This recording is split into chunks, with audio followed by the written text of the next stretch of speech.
Hello everyone, welcome back to your YouTube channel economics X. My name is Indu Sharma. So guys, हमने previous class में correlation के methods देखे थे, जिसमें हमने स्कैटर डायग्राम मेथड सॉल्व किया था एंड कालप्रिएशन मेथड सॉल्व किया था। कालप्रिएशन के अंदर हमने direct method, shortcut method and step diversion method के फॉर्म में हमने कालप्रिएशन को देखा था, राइट। इसके तीन मेथड से हमने कैलकुलेशन देखी थी कि किस तरीके से कैलकुलेशन होती है। एक मेथड बचा था कोरिलेशन को सॉल्व करने का, that is Spearman rank correlation coefficient. इस मेथड को आज हम देखेंगे। ये भी बहुत इंपॉर्टेंट है एग्जाम पॉइंट ऑफ व्यू से, और इससे भी रिलेटेड क्वेश्चन आपको एग्जाम में देखने को मिलेंगे ही मिलेंगे। सो गाइज, जो ये स्पीरमैन रैंक कोरिलेशन कोएफिशिएंट है, ये 1904 में इसको लाया गया था। किसने लाया था? ये चार्ल्स एडवर्ड स्पीरमैन, इसने इस मेथड को इंट्रोड्यूस करवाया था। ये एक क्वालिटेटिव मेथड है, बिकॉज ऑफ ये एक न्यूमेरिकल डेटा बेस्ड पे इसको मेजर नहीं किया जाता। इसको nature, behaviour, rich, poor, population density, इसके बिहाफ में इसको बताया जाता है। और डेटा को कलेक्ट करके जो जहाँ पे हम कैलकुलेशन नहीं कर सकते हैं, वहां पे हम क्वालिटेटिव मेथड को लेके आते हैं, जिसमें हम रैंक के द्वारा या प्रेफरेंसेस के द्वारा हम इसको सॉल्व करते हैं, राइट। तो यहाँ पर इस मेथड में हम रैंकिंग को देखेंगे। रैंक के द्वारा किस तरीके से डेटा को कलेक्ट करके डेटा को दिखाया जाता है, शो किया जाता है, राइट। सो ये स्पीरमैन रैंक कोरिलेशन के अंदर हम देखेंगे। इसको हम स्पीरमैन रैंक डिफरेंस मेथड के नाम से भी जानते हैं। सो देखते हैं। कैलकुलेशन जो होती है, इसमें थ्री बेस्ड होते हैं। First one is when ranks are given. जब रैंक आपको गिवन होते हैं तो आपको किस तरीके से कैलकुलेट करना है। When rank are not given, जहां रैंक्स आपको गिवन नहीं है, वहां पे आपको किस तरीके से असेंडिंग और डिसेंडिंग ऑर्डर में वैल्यू को फाइंड करना है, देन उसका रैंक बेस्ड पे क्वेश्चन को सॉल्व करना है, right. And third one is when value are equal in same series. Sometimes क्या होता है कि हम प्रेफरेंसेस या रैंक नहीं दे पाते हैं, जहां पर एक ही सीरीज में सेम वैल्यू रिपीटेड होती है, राइट।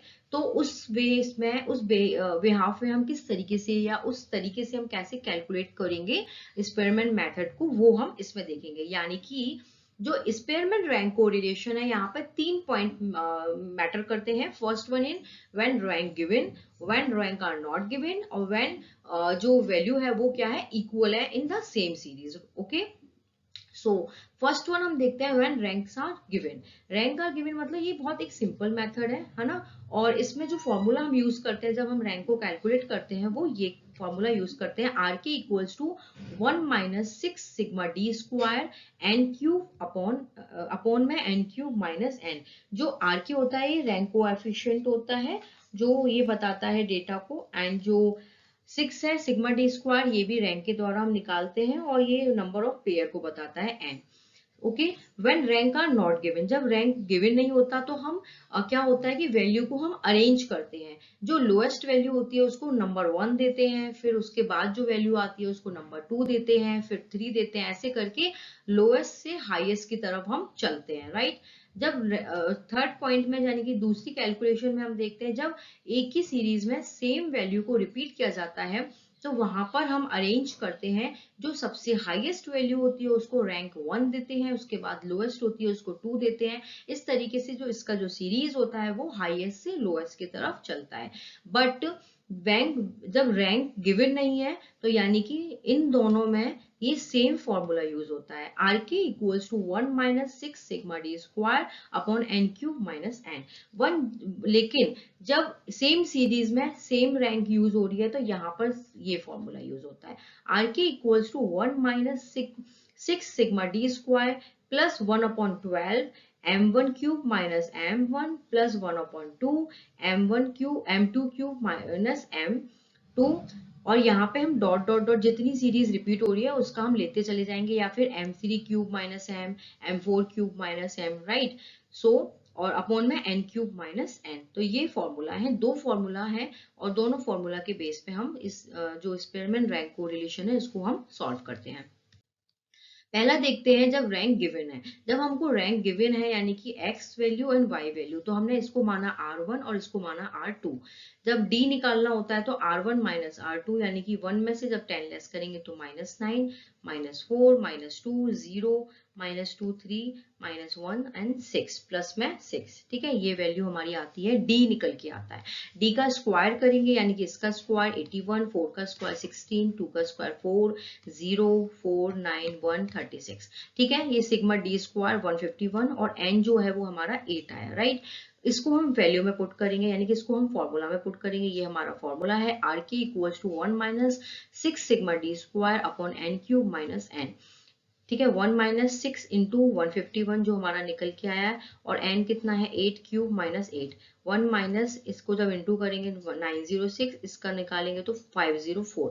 1 में से 1 माइनस 1.79 करेंगे तो माइनस का 0.79, ये हमारा आया जब रैंक गिवन है, यानी कि कोएफिशिएंट रैंक को रिलेशन। ठीक है, सिंपल मेथड। नेक्स्ट है when rank are not given. जब रैंक आपकी गिवन नहीं है तो हमको अरेंज करना है लोएस्ट टू हाईएस्ट वैल्यू। तो इसको देखते हैं हम।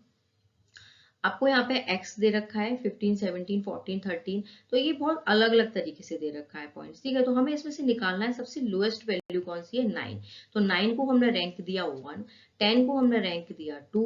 ठीक है, एंड फिर यहाँ पे 10 के बाद आता है 11, 11 को हमने दिया रैंक 3, फिर हमने 12 को दिया 4, फिर हमने 15 को दिया, सॉरी 13 को दिया हमने 5 रैंक, फिर हमने 14 को दिया 6 रैंक, 15 को दिया हमने 7 रैंक।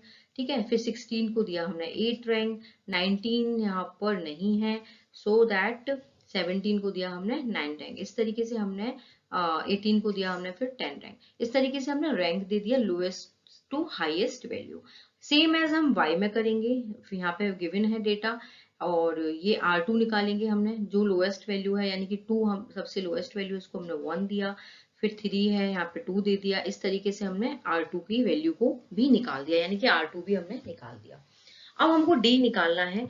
D हम कैसे निकालेंगे, as usual R minus R2, R1 minus R2, यानी कि ये हमारा R1 है और ये हमारा R2 है। इसमें से इसको लेस करेंगे तो -3 0 3 0 -3 -3 6 2 1 -3। इसका स्क्वायर करेंगे तो ये वैल्यू आ जाती है 90909 936 4 1 9। सेम सिग्मा डी स्क्वायर 86 आया और एन हमारा है 10, राइट। इसको हम फॉर्मूला में पुट करेंगे। फिर ये फॉर्मूला है, एज यूजुअल हमने फॉर्मूला में पुट किया, ये हमारा निकल के आ गया 0.48। तो ये है when rank are not given. Rank नहीं गिवन है तो हम लोएस्ट से हाईएस्ट वैल्यू को अरेंज करेंगे और एज यूजुअल सेम फॉर्मूला में वैल्यू को पुट करके हम आंसर निकाल देंगे, राइट। अब आता है कि जब आपको, ये बहुत इंपॉर्टेंट है गाइस, अब होता क्या है कि जब आपको सेम सीरीज में रैंक इक्वल दे रखी हो। अब यहाँ पे हम देखते हैं सीरीज, यानी कि ये क्वेश्चन है, एक्स दे रखा है।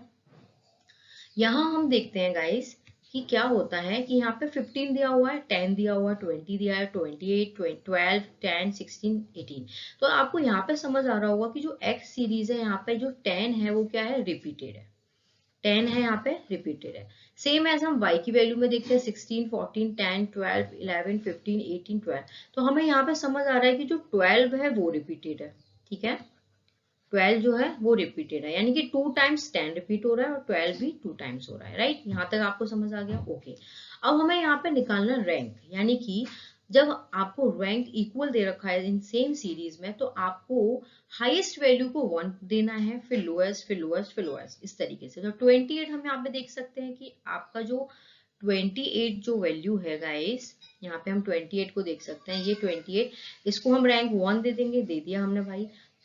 यहाँ पे फिर इसके बाद लोएस्ट 22 दे दिया, फिर यहाँ पर आपको दिख रहा है 18, यहाँ हमने 3 दे दिया, फिर आपको यहाँ पे दिख रहा है 16, हमने यहाँ पे 4 दे दिया, फिर यहाँ पे आपको 15 दिख रहा है, हमने यहाँ पे इसको 5 दे दिया, राइट, ओके। सो अब यहाँ पे 12 दिखा, हमने आपको यहाँ पे 6 दे दिया। अब 6 के बाद आता है 7 वैल्यू, है ना, 7 आता है नंबर। तो यहाँ पे 10 है और यहाँ पर भी 10 है, तो दोनों में सेम वैल्यू है, तो हम इसमें क्या करेंगे 0.5 ऐड करेंगे, 7.5 इसको देंगे सेम, और इसको भी हम सेम देंगे 7.5। यानी कि मैं इसको ब्रैकेट में क्लोज कर देती हूँ आपके जानकारी के लिए। तो हमने इसको 7.5 में ऐड कर दिया, यानी कि 7 कर दिया, तो यानी कि प्लस 0.5 हमने इसमें ऐड किया। Now the second point, y दे रखा है आपको, तो हम यहाँ पे रैंक निकालेंगे। अब देखो यहाँ पे 18 जो है हमने इसको 1 दे दिया, ठीक है, 16 को हमने 2 दे दिया, फिर हमने 15 को हमने 3 दे दिया, 14 को हमने 4 दिया, ठीक है, और फिर यहाँ पे 4 के बाद आता है 14 के बाद जो लोएस्ट है वो है 12। तो 12 को हमने देना था 5, यहाँ पर 12 सेम है, यहाँ पर भी सेम है, तो हम क्या करेंगे प्लस 0.5 को ऐड करेंगे। तो यहाँ पे हमने 0.5 ऐड किया तो 5.5 और यहाँ पे भी सेम 0.5 5.5। ठीक है, इसके बाद की जो वैल्यू आती है वो आती है 6। तो यहाँ पर 5 है और यहाँ पे हमको भी 6 देना था, बट सेम वैल्यू, तो एक डिजिट यानी कि एक नेक्स्ट वैल्यू को हम छोड़ देंगे, उसके बाद की नेक्स्ट वैल्यू को लेंगे, यानी कि फिर आता है यहाँ पे 11। तो 11 को हमने क्या दिया 7। आई होप आपको यहाँ तक अच्छे से क्लियर हुआ होगा। सेम एज हम R1 माइनस R2 कर लेंगे, यानी कि R1 ये है R2 ये है, इसमें से लेस करेंगे तो ये वैल्यू हमारी निकल के आ जाएगी। फिर इसका स्क्वायर करेंगे, फिर तो एज यूजुअल आपको जैसे हम करते आ रहे हैं वैसे ही हमें करना है। स्क्वायर किया हमने, ये निकल के आ गया। ऐसे करके सिग्मा डी स्क्वायर हमारा आया 114। लेकिन इसका फॉर्मूला अलग है क्योंकि यहाँ पे रिपीटेड वैल्यू है, तो रिपीटेड वैल्यू को हम m1 cube m minus m से और 1 प्लस 12 m2 क्यूब m। अगर यहाँ पे सेम है, अगर आपको 12 आपको 3 टाइम दिया होता तो यहाँ पे एक और ऐड करते m3 क्यूब माइनस m। अगर आपको 12 यहाँ पे 4 टाइम दिया होता तो हम चौथी वैल्यू भी ऐड करते m4 क्यूब माइनस m। इस तरीके से यहाँ पे डॉट डॉट डॉट ऐड होता है, राइट। यहाँ तक आपको समझ आया होगा, बट यहाँ पर 2 टाइम्स रिपीटेड है इसलिए हमने m1 cube m minus m ये 2 बार लिया है। ये जो चीज है ये हमने 2 टाइम्स लिया है। ओके, अब वैल्यू को पुट करेंगे 1 माइनस 6 114, यानी कि सिग्मा डी स्क्वायर 114 दे रखा है, 1 प्लस 1/12 n दे रखा है, ये हमारा n है। 8 क्यूब माइनस 8 हमने डाला, 1 plus 1/12 8 cube minus 8 upon 8 cube minus 8, ये हमारा वैल्यू निकल के आई। अब इसको 1 माइनस 6 इस वैल्यू को हम सॉल्व करेंगे तो ये वैल्यू निकल के आई। फिर इसको हम क्यूब करके माइनस 8 करेंगे तो 504 आया। इन सबको ऐड करने के बाद, इन वैल्यू को पुट करने के बाद हमारा जो आंसर आता है वो आता है 0.36। ठीक है, ये हमारा क्या आता है माइनस का 0.36 स्पेयरमैन रैंक कोरिलेशन, यानी कि कोएफिशिएंट कोरिलेशन। आपको ये समझ आया होगा अच्छे से। ठीक है, तब ये निकल के आता है। तो होता क्या है कि ये हमारा क्वेश्चन सॉल्व हो जाता है। अब यहीं से अच्छे से हमारा क्लियर है कि जो तब इक्वल होती है सीरीज, इक्वल कोरिलेशन होता है तो क्या होता है, यानी कि जो हाई नेगेटिव वैल्यू होती है वो रिप्रेजेंट करती है किस चीज को, उस डेटा को जो ये बताता है कि जो 2 सेट्स ऑफ जजमेंट है वो क्या है, अपोजिट है एक दूसरे के, क्या है अपोजिट है। सो गाइज आपको समझ आए होंगे, ये पॉइंट्स अच्छे से क्लियर हुए होंगे। अगर आपको समझ आया है तो please do subscribe my channel, like my channel, share my channel. ये कोरिलेशन चैप्टर है वो आज यहीं खत्म हो जाता है। इसके बाद हम अगेन प्रैक्टिस सेट करेंगे, कुछ क्वेश्चन सॉल्व करेंगे और नेक्स्ट चैप्टर सॉल्व करेंगे। So guys thank you so much.